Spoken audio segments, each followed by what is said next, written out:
Well, hello everybody and happy Wednesday. So it is chilly, chilly, chilly here today. It isn't raining. It's supposed to rain this afternoon again. We're supposed to get this one more storm come in, and then it looks like 14 days with no rain. So let everything soak up, and if another rain wants to bless us in February, bring it on. But we are definitely getting a good amount of rain, which we've needed, and so that's awesome. Today I am here to do a book review with you guys, and we are going to do A Time for Mercy by John Grisham. Okay, I don't normally read John Grisham. I've read some of his books, probably about 4 or 5 of them, and I just decided I needed a change. It was on the to-be-read bookshelf, so I grabbed it, I pulled it out, and I started to read it, and it got my attention from the first page. Those are the kind of books I love to read. This book had 627 pages. That's a fairly large book for me because I don't read constantly all the time. I read in the morning a little, I read at night a little bit, and I read on my breaks at work, my lunch and my breaks. And so I don't go through a book super fast like some people do. But however, I really enjoyed this book. And, you know, from a rating of 1 to 5, I hate to give out 5s all the time because I don't want to be so liberal with my 5s. I think the book should like really do something for you for it to have a 5. However, I am going to give this book a 5. And it's because I couldn't wait to get back to the book and see what was going to happen. I thought about the book when I wasn't reading it. I really wanted to be reading it. And so it was a great, great book. It starts out with a young mother and 2 children. She had her first child when she was 16, a boy, and then she had a girl within 2 years later. They had been in and out of homeless camps, and the kids got taken away from her and put in foster care a couple times, and she had dabbled in drugs when the kids were tiny, and she got the kids taken away from her for that, and she had gone to prison. They'd lived in their car. Anyway, she met a guy in a bar, of course, and got together, and he immediately wanted her to move in with him, but he didn't want her kids. And she said it was a package deal: take me and the kids, or you don't take any of us. So he took the kids, but he made it known to the kids from day one that he did not want them there. At this point in their lives, they are 14 and 16 years old.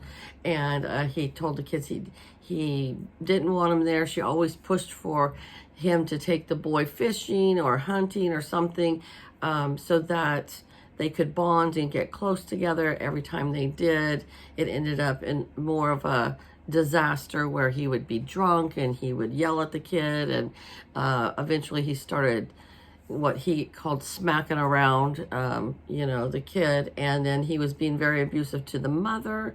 And so comes to find out a little bit in the book, he is a police officer, and he is in good standings with the police force. They all like him. He's a super down-to-earth guy, but that he has a dark side, and he likes to get in brawls at fights, at bars, goes to different honky-tonks. This is based in, I believe, Tennessee is where this is, or Kentucky, I can't remember, but he likes to go and get in bar fights. And so he comes home when he's drunk, and the girlfriend is always paranoid. She knows that he comes home when he's been drinking and he's angry, and he takes it out on her.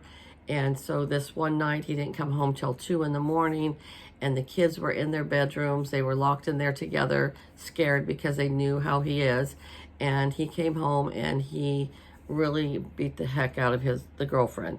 And so then it became really quiet in the house, and the kids knew something had to be wrong. And so the boy snuck down and saw his mom laying on the floor, went back up and told his sister, I think he killed her this time. So go back down, and the girl's just rocking her mother, sitting on the floor rocking her mother, and her mother's not waking up. And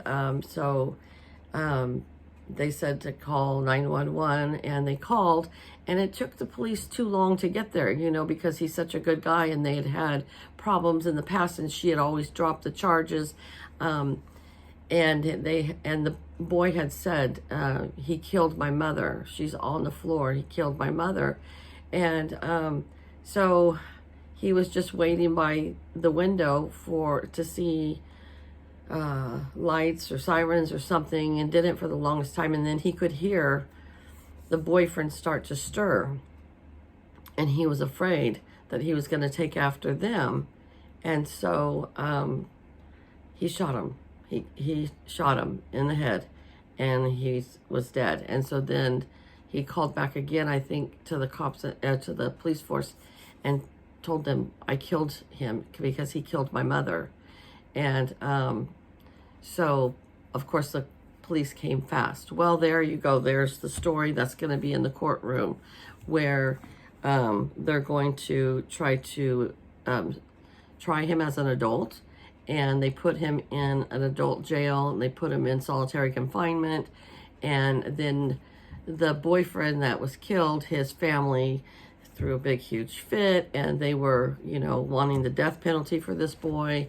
And so nobody wanted to take the case. Nobody's qualified for the case. And so a judge appoints this lawyer to take the case. And he says, I promise you I'll get another lawyer from out of town to take your place. Just do the preliminaries, just do that.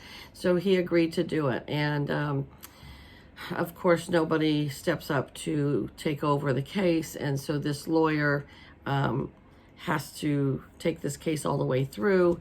And because it's an appointed case from the courtroom, he's only allowed to get $1,000, and he knows that it's going to be way more than that, the lawyer.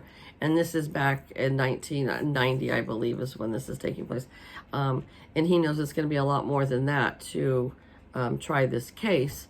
But anyways, it shows in the book how he and his wife become close with the family, the girlfriend, the mother, because she is not dead.